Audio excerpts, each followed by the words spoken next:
Am I the a-hole for laughing off my uncle's request to move into my house? So, my mom, 60s female, lives alone and rent-free in a 2-bedroom house that I, 40s female, own. I also support my mom financially because she has developed serious health issues and was only able to retire on minimum wage. I live far away and only visit her about twice a year, so my bedroom is empty most of the time. Yesterday, my uncle, 70s male, sent a nonchalant text to my mom saying, "Hi, my wife and I want to move houses to get rid of paying rent. Can't we just stay with you?" My mom had a legitimate panic attack and called to ask me for help. Now I always tell my mom it's her home and she decides what to do with it. But in this case, it was clear she didn't want her brother moving in and just couldn't handle the drama of denying him. So I contacted my uncle. I tried to be understanding of the situation, but he gave me nothing but the line, "I need my family support." I questioned how he and his wife couldn't live on their pensions. I asked if he had somehow accumulated too much debt, or if he was a victim of an elderly scam. I genuinely went into problem-solving mode because, from previous conversations, he should have been able to have a peaceful retirement. He basically said he wasn't asking for financial advice, he just needed to cut costs. And since my mom lives rent-free with all expenses paid, that would be the best situation for him and my aunt. I laughed. Honestly, I didn't mean to offend him. It was a knee-jerk reaction to the audacity of him expecting me to be his entire retirement plan. He hung up the call and sent me a text saying I was a cruel person because his only son died young and isn't here to support him in his time of need. To clarify, my cousin died in his 20s and was no contact with his father. My uncle was a deadbeat dad who never managed to provide for his family and always had financial issues.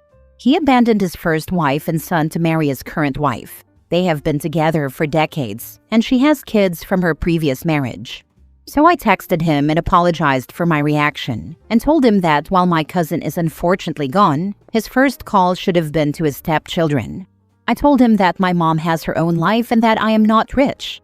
Yes, I am in a position to financially help my mom, but that comes at great personal sacrifice, and I cannot just add 2 more people to the mix. Nor should I have to. They are not my responsibility. Again, I was called cruel by my uncle. He then contacted more family members. My mom has 5 siblings, and they contacted me to tell me my uncle is devastated. None of them can help him. And they also understand why I won't, but they said I should have handled the situation better. How, I wonder? So, am I the a-hole for laughing and simply saying no to an outrageous request? Now for the top comments. Not the a-hole. The request was outrageous. Laughing at him obviously didn't resolve it in the most conflict-free way, but it did shut it down easily. See, I think I'm just an a-hole because I'm sitting here questioning why OP apologized to the deadbeat uncle, who essentially said, "Hey, we don't feel like spending our money, so we're going to leech off you." Not the a-hole OP. I apologized for laughing. He found the laughing to be profoundly disrespectful. In hindsight, his whole plan was disrespectful to me. But that old thing about respecting your elders and all. Not the a-hole. Your mom obviously doesn't want him there. He also sounds selfish and has no right to call you cruel. Not the a-hole, but dude is going to turn up with suitcases. He better not. My mom will probably be frozen, but I will call the police, even from a distance. Not the a-hole. That's the most entitled thing I've ever heard. I think you even responded appropriately because that was a wild request. What did he expect you to say? He was actually convinced my mother was going to say yes. I think his belief stems from the fact that my mother helps him with hospital visits and calls him to remind him to take new medications, like antibiotics. My mom, although the younger sister, is kind of the problem solver for him. As for me, I do help my relatives whenever I can, but it's rarely asked. For instance, I bought medication for another uncle when he couldn't afford it. I helped a cousin pay a semester of college tuition when his loan fell through. If I am able, I help. Not only me, we all help each other. Like the aunt who is a hairdresser and never charges family for haircuts, or when someone's house needs work and cousins get together to labor for free. We are a very tight family. I am just not a fool, and I believe that fact surprised him. Next story. Am I the a-hole for wanting my ex's daughter to stop calling me dad? I, 35 male, dated my ex, 32 female, for 3 years when we were 28 and 25. She has a child, Amber, with her ex, who isn't involved in their lives. Amber was 2 when we started dating, so I was a big part of her life while she grew up, and she called me dad. However, her mom and I ended on pretty bad terms, mostly due to money and how she expected me to spend everything I earned on her and Amber with no savings. Things were not equal in terms of rent and bills either. She also did not want any more children or marriage, which is something I've always wanted. I'm currently engaged to an amazing woman, and she and her family aren't comfortable with Amber calling me dad, as kids and parents at the same school keep misunderstanding and thinking I'm actually her father. To be fair, I don't consider myself her dad. I've just gotten used to her calling me that. I work at her school, which is the only time I see her, and I never see her outside of school or do anything father-daughter related. My fiancé's family members are more weirded out than uncomfortable, which is fully my fault. In the years they've known me, I've never mentioned having a daughter or any child in my life. They accidentally met Amber when we were all at a restaurant, and she shouted "Dad" at me, which meant I then had to awkwardly explain the situation to my in-laws. Now here is where I might be the a-hole. I spoke to my ex when I saw her picking Amber up and asked her to speak to her daughter about not calling me dad. She was very upset by this, but said she would talk to Amber. This was 3 months ago, and yet there's been no change. She still calls me dad. So I sat Amber down on a park bench after school, explained the situation, and asked her to stop calling me dad. She burst into uncontrollable tears, and my ex, who came to pick her up, shouted at me and berated me, saying I should just let Amber call me dad, since that's all she's ever known. Am I the a-hole? Edit for details on my relationship with my ex. My ex was toxic, and the relationship was very bad for my mental health, including a suicide attempt, so I don't want to have anything to do with her now. It took me a very long time to climb out of that mental pit.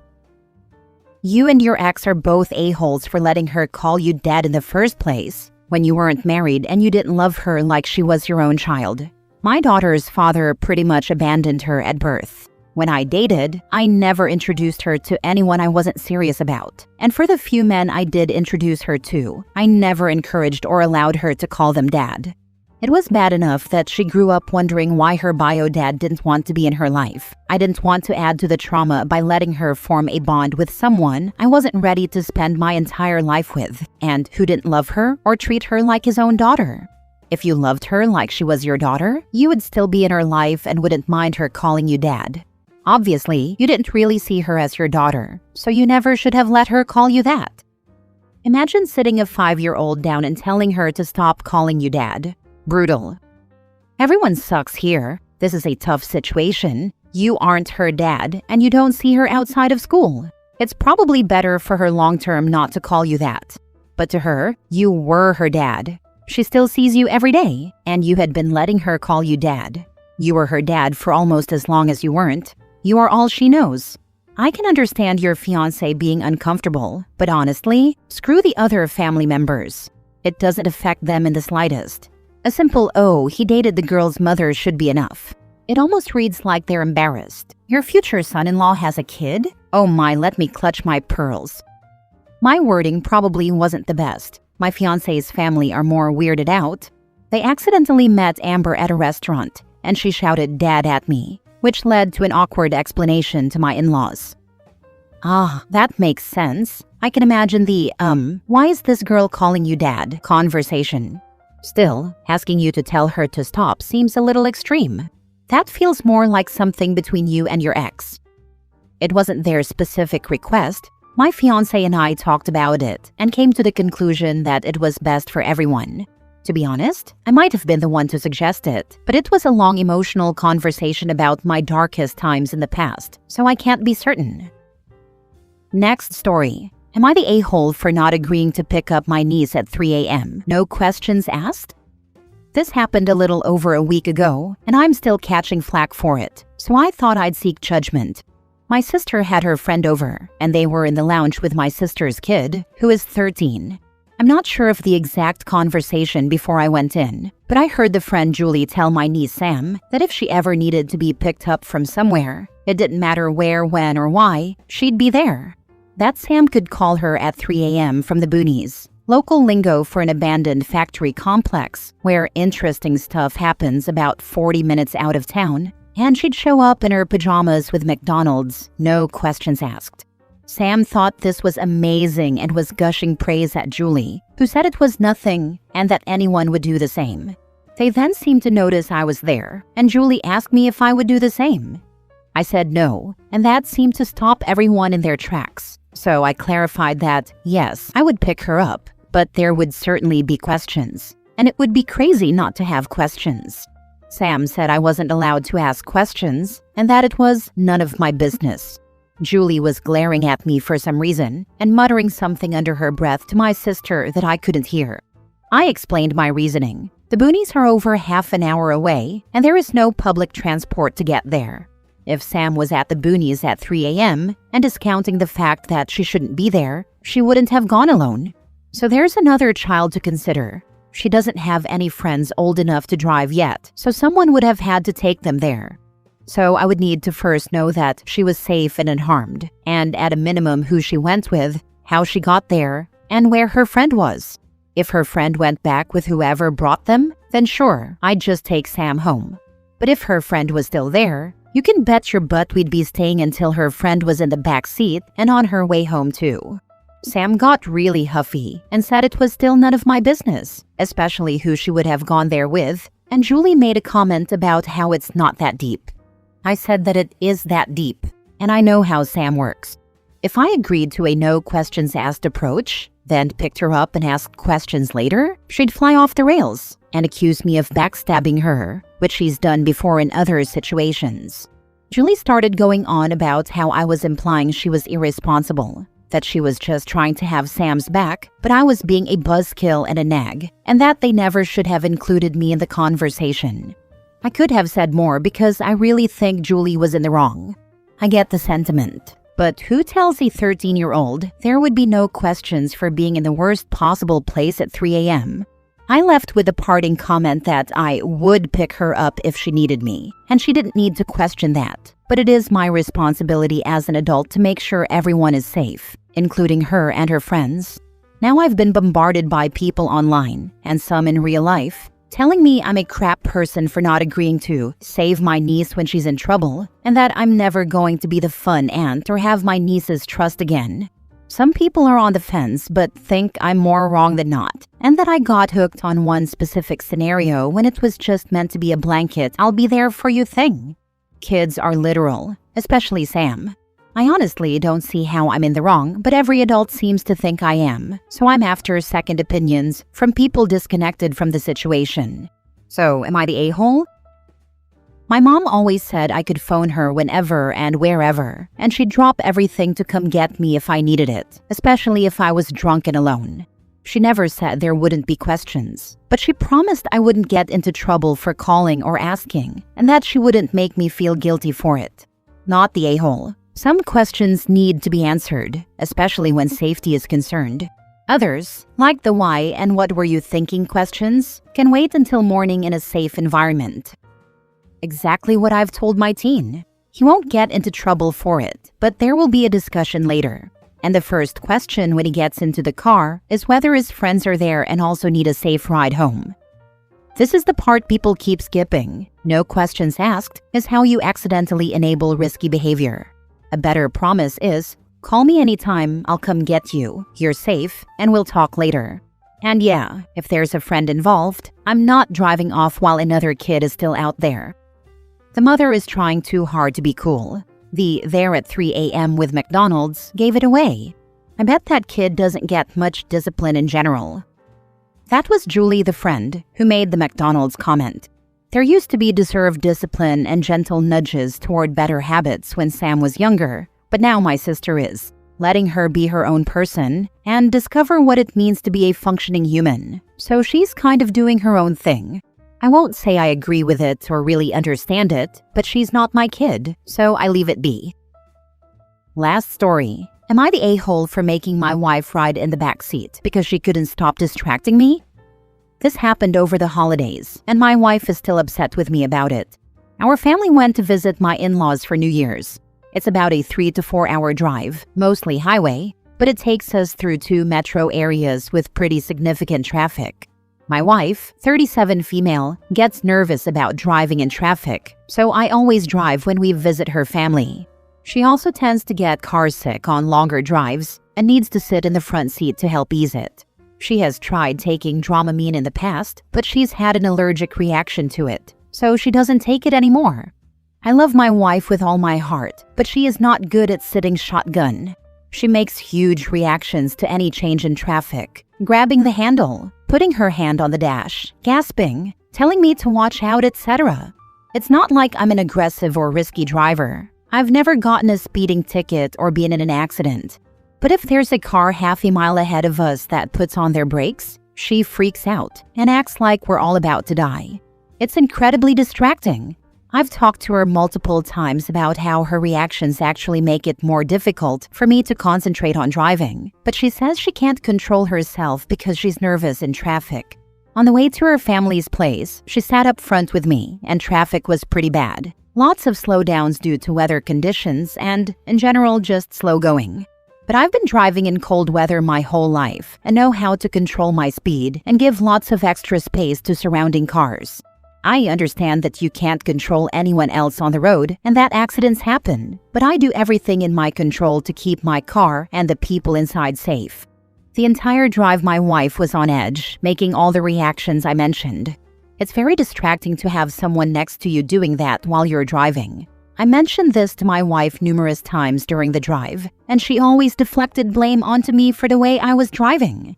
When we were getting ready to head home, I told my wife she needed to sit in the back, and our 14-year-old son would sit up front with me. I told her it was either that, or she could drive us home.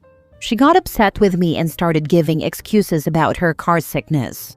I told her to take some NyQuil or something else to help her sleep, but she refused and told me I was being a jerk.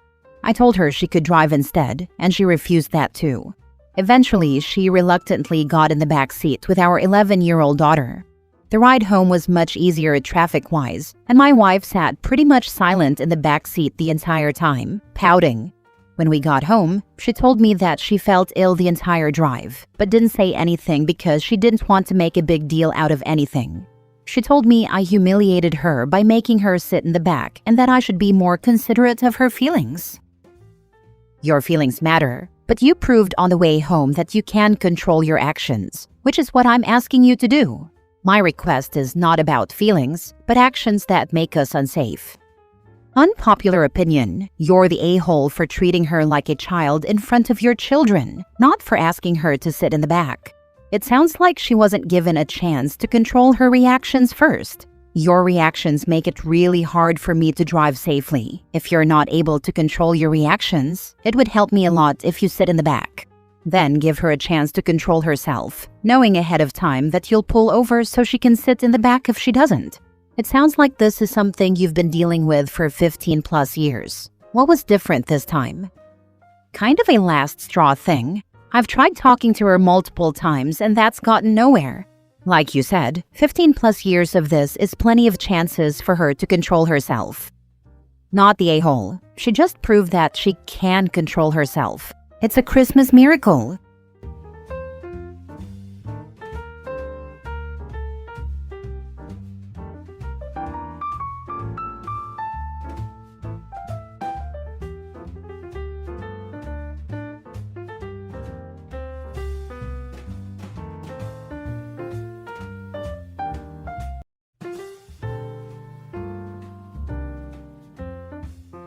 Am I the a-hole for breaking up with my fiancé over an ultimatum over my ring?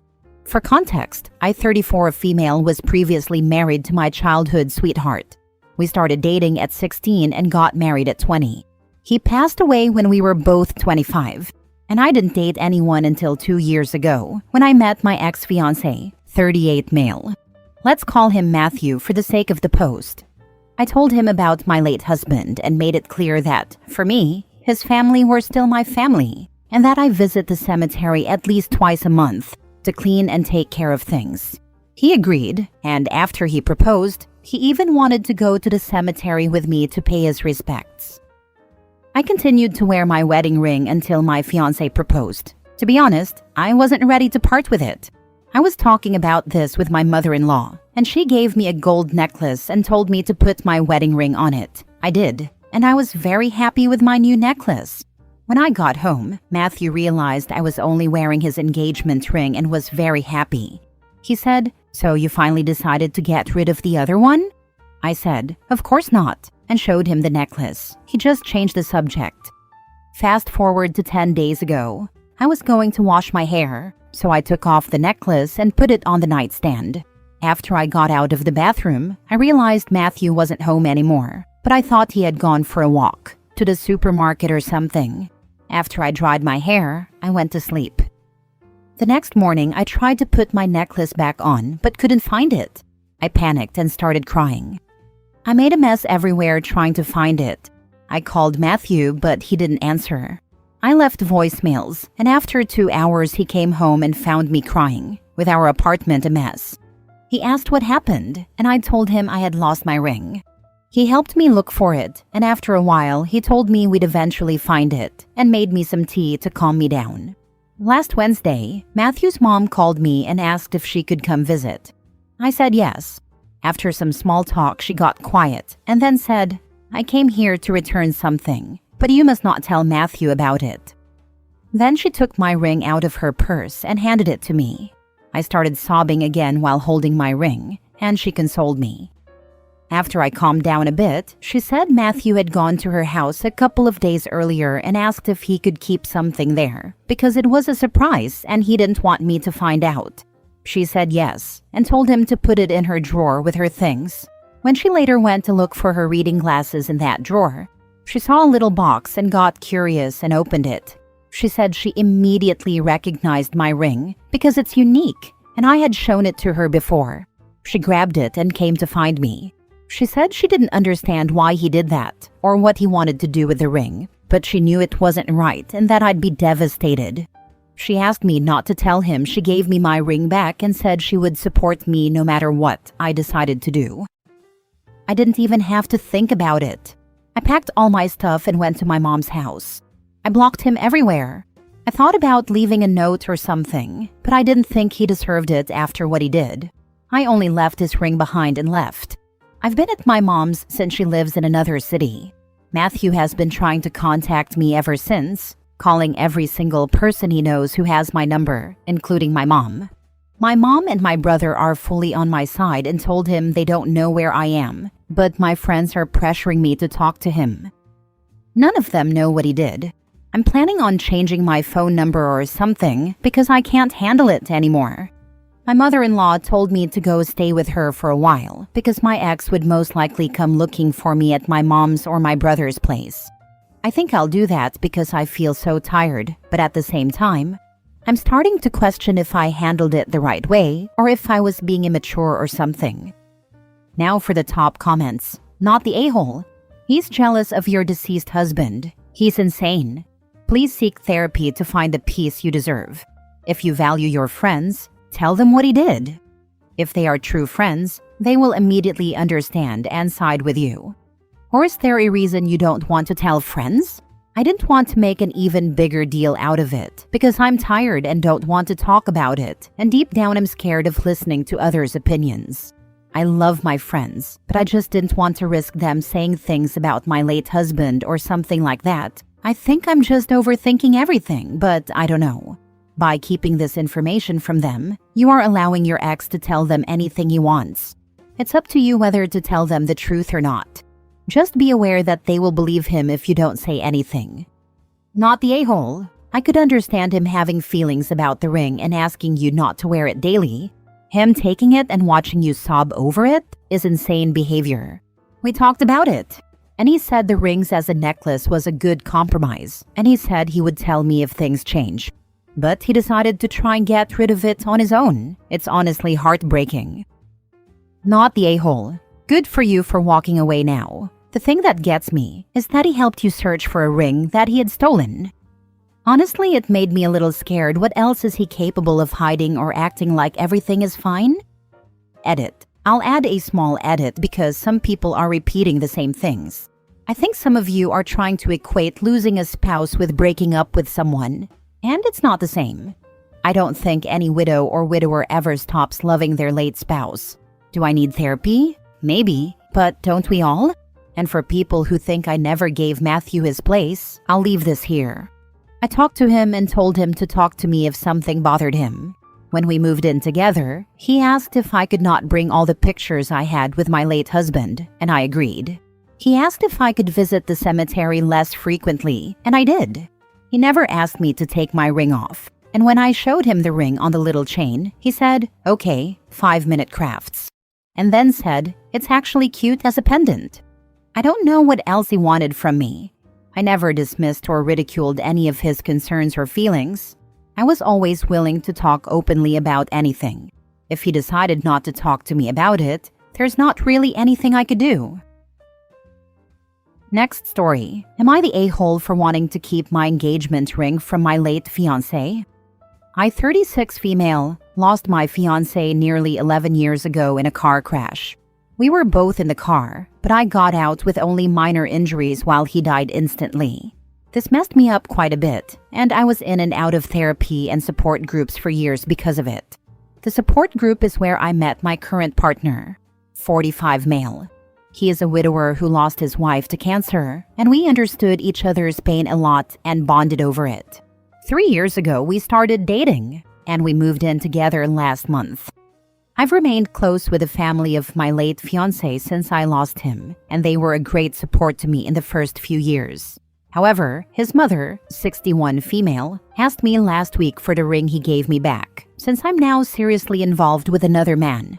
She said she wanted the ring to stay in the family, and that it would mean a lot to have it.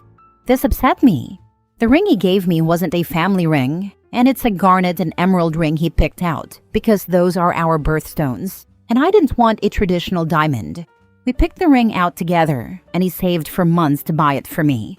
It holds a lot of beautiful memories for me, even if they're bittersweet. I'm now at a point where I can enjoy the good memories without too much pain. Being in a relationship now doesn't mean I have this ring gathering dust in a drawer somewhere. I wear it on my right hand now, the same way my partner wears his wedding ring. We both feel it's okay to honor our lost loves this way, and neither of us has any jealousy or negative feelings about it. We even have a picture of my fiancé and his wife on the wall of our living room. I told her I could understand if it had been a family ring he'd inherited, though even that would have made me feel a little weird about her asking for it back. But it isn't a family ring. It's my ring that we picked out together, and I plan to wear it for the rest of my life. She insisted it should be back in the family, however, and said she wanted it because it was the last major purchase he made before he died. I ended up hanging up on her because I was so upset, and I've been avoiding her calls since. My partner is angry on my behalf that she even asked this and told me she was being ridiculous and that I should wear the ring for as long as I want to. I can't help but feel like I'm being punished for finding someone who makes me happy, like I was supposed to mourn him forever in her eyes. I've spoken to my parents about this as well to get their perspective. My mom feels that maybe I should give the ring back, as his mother is clearly hurting and wants to hold on to something of her son. My dad, meanwhile, says he can see both sides and that it's my choice. I don't know. I might be a bit too emotional over this. Am I being an a-hole or unreasonable here? You keep saying give the ring back. Stop using that language.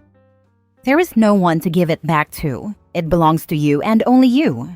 That she would even ask is strange, but that is not your problem. The ring is yours. The answer is no. If she chooses to hold this against you, just let her. This has nothing to do with you. I would tell her there is no way on earth I would ever part with the ring the love of your life purchased just for you. Sometimes you have to let people feel the way they feel, and sometimes their feelings ruin a relationship. You are not the a-hole. Yeah, this is a great point. Her late partner's mom saying, back in the family, is nonsensical as that's not where it came from. She's just asking OP to give her something. I admit I wonder if back in the family means, in her eyes, that because he bought it, it should stay with family, and now that I'm with someone else, I'm not. I think giving it back is just the way others have talked about it, bleeding into how I myself am viewing it. But you're right, it was never his family's. It was always ours. Not the a-hole at all, whatsoever. Keep the ring and remember the good times and the love it was chosen with. Thank you. At first, after I lost him, I did struggle with wearing it as it was so painful, but now I don't. I just really didn't know if I was being unreasonable, as I'm getting such mixed responses from people in my life. Next story. Am I the a-hole for hiding the fact that my youngest son is biologically ours? So my wife, 46, and I, 48, both come from a culture where arranged marriages are common, and that's how we got together. We were arranged into our marriage when we were 18 and 20. I can go into more detail about it if asked, but it's not super relevant to the post. We both wanted kids. However, my wife had, and still has, a medical condition that made it very hard for her to get pregnant. Because of the arranged nature of our marriage, we didn't exactly feel too keen on repeatedly trying. So, when we were financially stable and old enough, we adopted our first son when he was 3, now 26, and our daughter, now 22, a year later when she was a newborn. About 3 years later, my wife unexpectedly got pregnant after we drunkenly hooked up, and that resulted in our youngest son, now 19. When my wife got pregnant with our youngest son, we purposely hid this from our families. They had pressured us for years to try fertility treatments to have a child that would truly belong to us. And we knew that if they found out our youngest was biologically ours, they'd never treat our other children the same. We hid her pregnancy and told our families we had adopted another baby. Only a few friends and select family members knew about the pregnancy. All of my children also know about this. My 69-year-old father was talking with me and my cousin, 47-year-old male, who knows about the pregnancy, about how he was always disappointed that I never gave him a proper grandchild, and that he was still holding out hope until last year when my wife turned 45. I told him he has 3 grandchildren through me, and he just grumbled about how it wasn't the same. My cousin privately says that he thinks it's a bit of an a-hole move to still hide it from my father because he's getting older, and it's not like he can treat the kids much differently from one another now that they're all grown. I don't think I'm an a-hole, but I'm curious what Reddit thinks. Not the a-hole. Right there. Your father showed why it was a good idea for you to hide the pregnancy. Yep, and he absolutely can and will treat them differently, up to the point of inheritance if there is any. Your dad is the a-hole for somehow thinking his genes are so magical that your children aren't his grandkids because they don't have them. Don't tell him. He still does call them and consider him his grandchildren, not defending him at all. However, he still says he wishes I had done things the proper way. If he knew my youngest was his biological grandchild, he'd 100% stop seeing my older 2 as also being his children. Not the a-hole. Good for you for protecting your kids. Thank you. We've done our best to raise our children without the toxic parts of our culture, while also raising them to appreciate the good parts. No arranged or forced marriages for our children. Yes, and as an adoptive father, I commend you. Your parents, father at least, attitude hurts your children, and would even more so if he started favoritism because of this BS reason. Last story. Am I the a-hole for calling the police on my dad's girlfriend? Back in October, I, 19 female, called the police on my dad's 38-year-old girlfriend and got her and her 10-year-old son kicked out. For privacy reasons, I'll call the son Tyler and the girlfriend Chloe. What started the whole situation was that Tyler had let the dog into his bedroom, so I let the dog out of his room and took the dog outside to go potty. My dad has a rule that the dog isn't allowed in our bedrooms because his hair gets everywhere, and Tyler kept letting the dog onto his bed. I told Tyler that we can't have the dog in our rooms, and he told his mom that I was demanding he not let the dog in his room, which wasn't true at all. I was going to text my dad just to see if the rule had changed.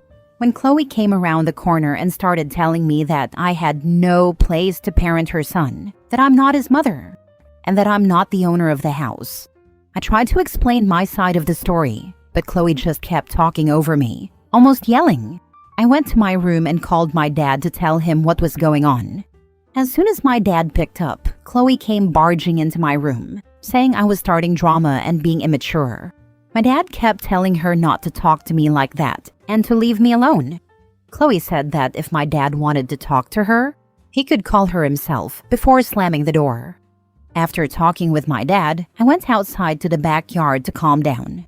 10 minutes later, Chloe came out and started telling me how I was being immature, that I needed to grow up and to stop causing drama. I told her what my dad had said. Chloe then started talking about everything I had supposedly done wrong.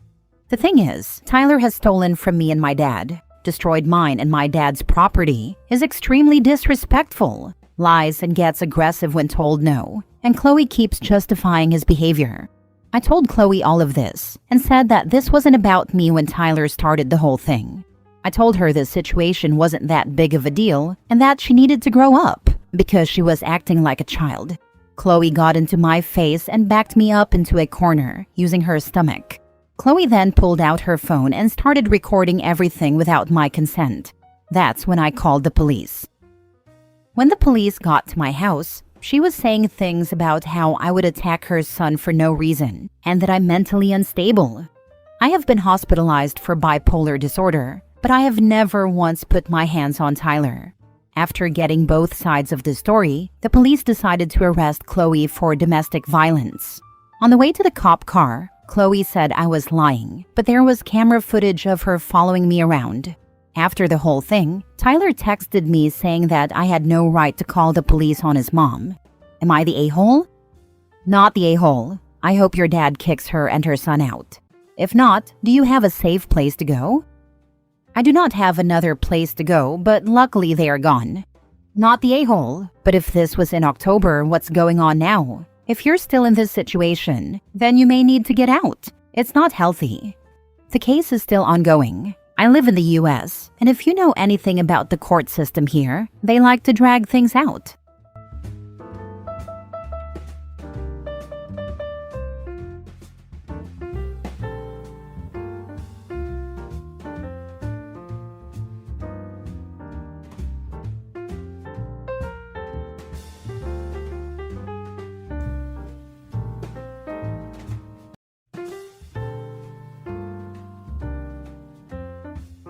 Am I the a-hole for walking away from a house I have no equity or say in and stiffing my soon-to-be ex?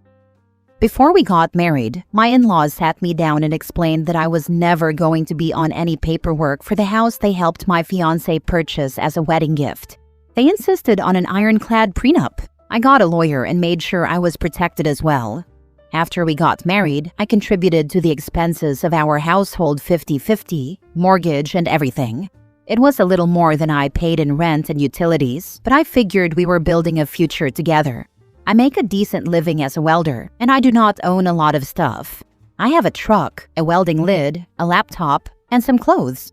Before I met my wife, I lived at Airbnbs and all-inclusive resorts. I work 4 weeks on and get 2 weeks off. It didn't make sense to rent a house that could sit empty for a month at a time. I have helped my wife upgrade, renovate, and furnish the house. I'll give a simple example. We bought a very nice sectional. I paid for half up front by giving the money to my wife. She then bought it on her credit card to get the points. After that, it wasn't my problem anymore. I recently found out that she has been seeing her ex when I'm out of town. I do not play that game. I will never compete for a woman, and I do not forgive cheating. So the last time I came home from work, I stayed at an Airbnb. I took the time to see a lawyer and initiated our divorce. When my time off was done, I went back to work. My next break is after the new year, and I will be going to an all-inclusive. Neither this last time nor from now on did I or will I be giving her any money. The problem is that she didn't use the money I gave her to pay down the mortgage or her credit card bill. She blew it on other stuff, so now she is in a bind. My money made her lifestyle possible. By just leaving and not engaging, she is kind of screwed. But there is nothing there for me anymore. We don't even have a dog like I wanted because she would have had to care for it while I was away. So all I left behind was a suit I only bought for our wedding, some gym clothes, and my dress shoes, once again for the wedding. She, her family, and her friends are all over me to help her during our divorce. I have no obligation to do so though, and after our divorce, even less so. I can literally live out of my suitcase and my backpack.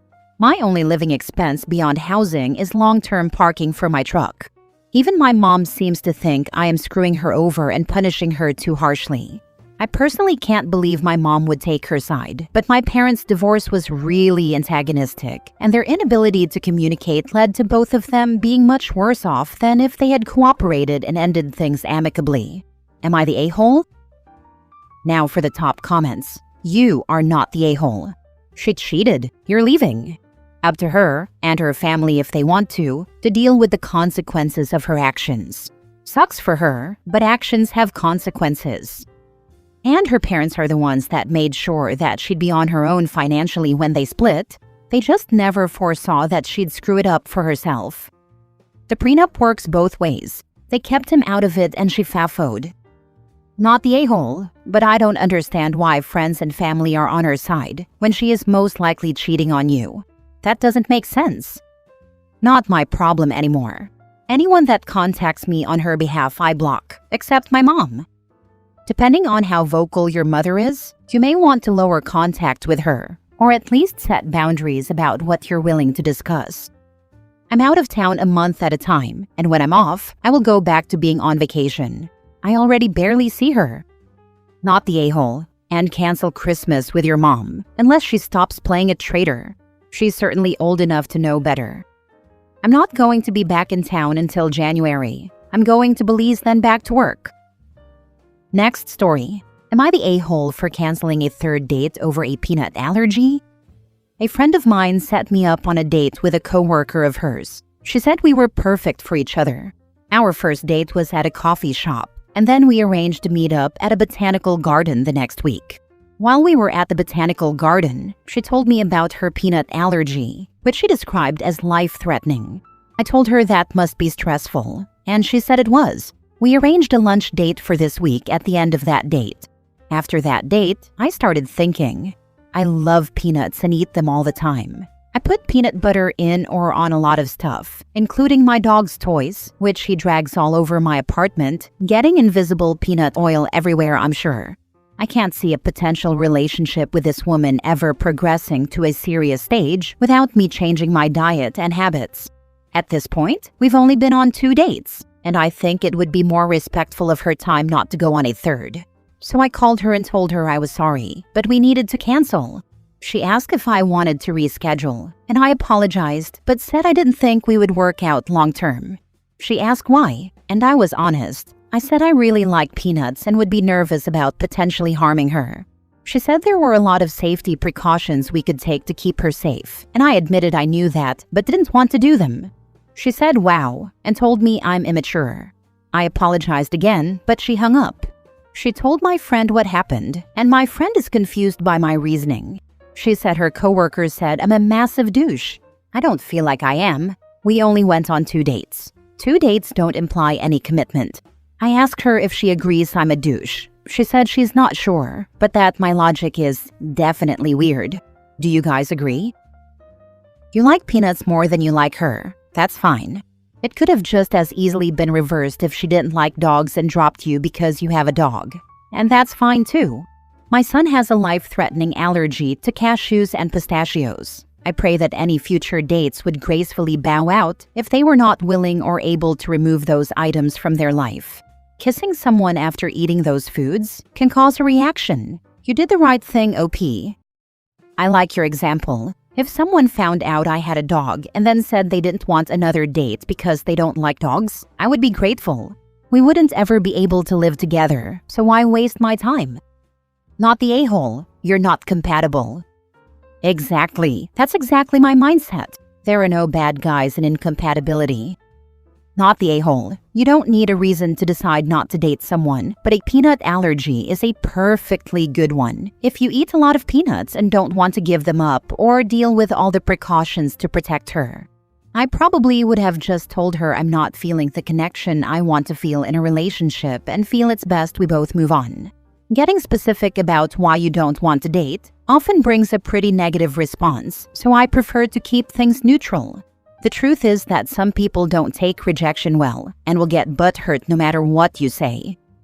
That makes sense. Thank you for the advice. I will keep it in mind for the future. Next story. Am I the a-hole for telling my menopausal wife that she looks like she's 50 years old? I'm 53 male and most likely the a-hole, and I think my 53-year-old wife is gorgeous. I think she looks more beautiful now than the day I married her. We've been privileged to have money, so we've been able to take care of our health. She's in good shape. She gets a lot of compliments. But the annoying thing is that recently she keeps putting down other women's looks behind their backs. She will pick at every perceived flaw. She talks about how she's more beautiful and looks younger than other women. I have told her it's not nice, but she says she's just being honest. As I said before, I think my wife is gorgeous. She also has wrinkles and age spots since she's 53. One day, my wife and I ran into a former colleague of mine who's a woman in her 30s. As soon as we got home, my wife was talking about how she's more beautiful and looks younger than the colleague. I told my wife that I think she's more beautiful than the colleague, but that she looks like a 50-year-old woman. My wife looked shattered. She started saying that she's going through menopause and that her body is breaking down. I told her I think she's beautiful and sexy. I tried to hug her, but she moved away. She asked why I would want to seduce an old woman. She then got angry and said, in a crude way, that maybe I'm having relations with my former colleague. Out of the blue, she said that maybe I'm having relations with a woman in her 20s. Then even more out of the blue, she said she's white and I'm not, so that's why she looks much older than me. I asked her where that came from. She started crying and said I'm shaming her for aging. She's been really upset ever since. Am I the a-hole? Not the a-hole. If she wants to compare to someone else and put other women down, she needs a dose of reality. The thing is, I didn't expect her to be so upset. I thought she would have understood that I wasn't saying she looks bad. Before this, on several occasions, I have told her that to me she looks more beautiful now than when I married her. Maybe I'm naive, but I thought she would be okay hearing that she looks 50. Your wife needs therapy. As soon as I finished reading the post, I thought, this woman needs a therapist and a healthcare provider that specializes in menopause stat. Yikes. OP is in a no-win situation. Welcome to the club. It passes. It just takes a while. Love, kindness, and time get you past menopause. Remember, it's worse for them than you can imagine. Next story. I got mad at my wife after she answered my hypothetical question, and I didn't like the answer. Am I the a-hole? Background. I 43 male work. She 39 female doesn't. I make over $200,000, so she doesn't really have to work.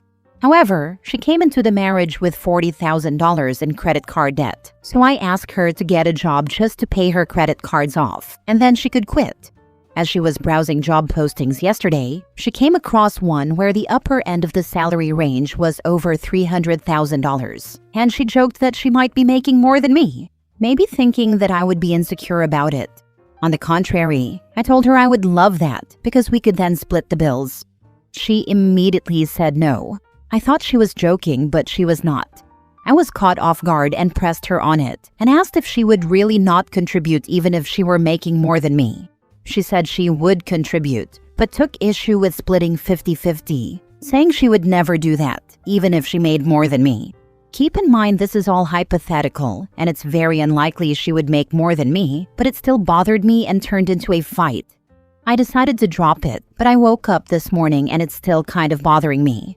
Is it stupid for me to be upset about a hypothetical situation that is unlikely to ever happen? Like, am I doing the "would you still love me if I was a worm" thing? Am I the a-hole? Edit. These questions have come up repeatedly, so I'm answering here. Does she do the housework? No, I do most of it. She says I like it OCD level clean, so it's my responsibility. Does she do the cooking?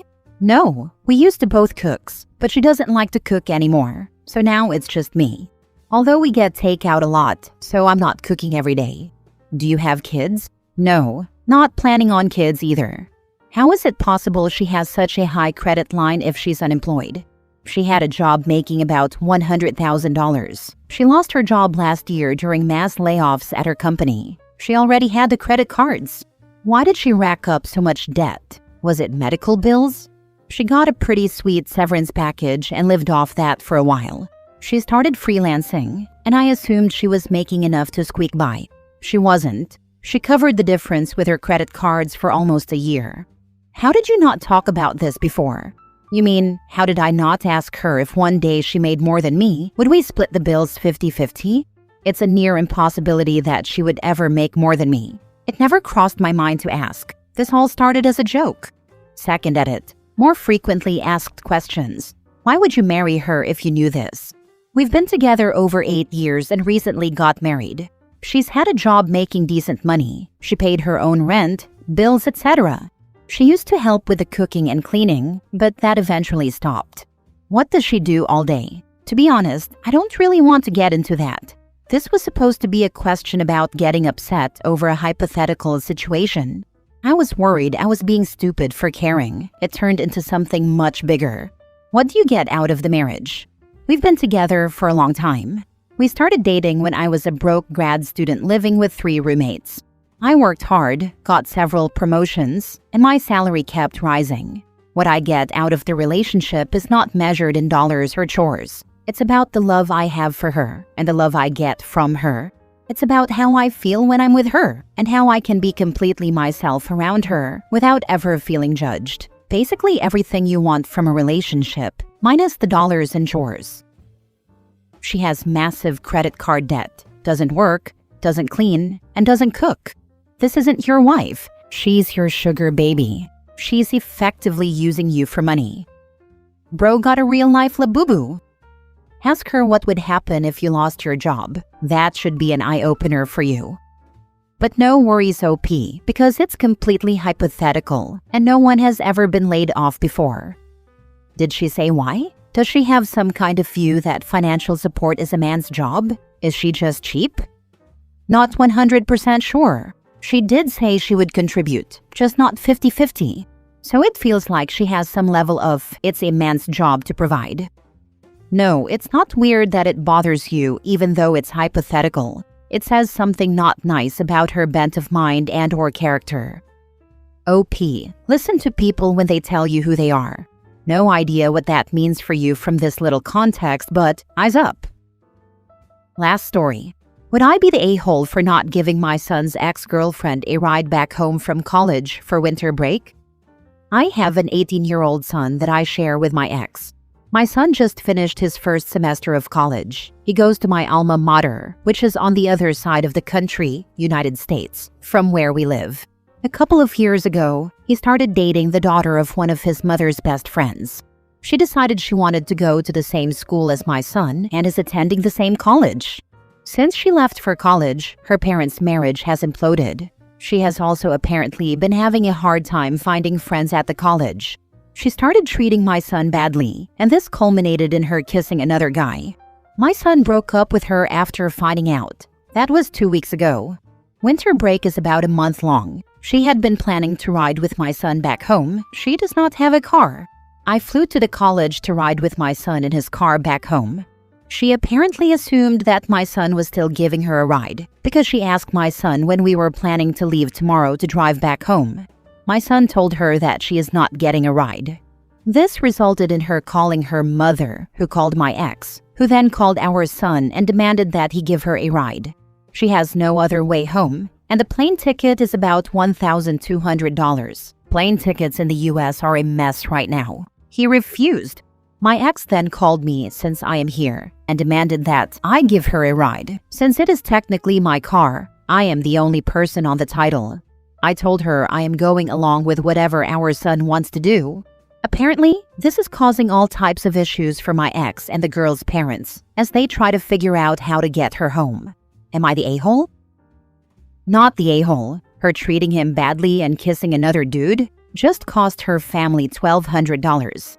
If I were you, I'd be focusing on my son's healing from the breakup, and I would be doing the complete opposite of pressuring him to let his ex ride back. Agreed, she is literally at the find out portion of the experience.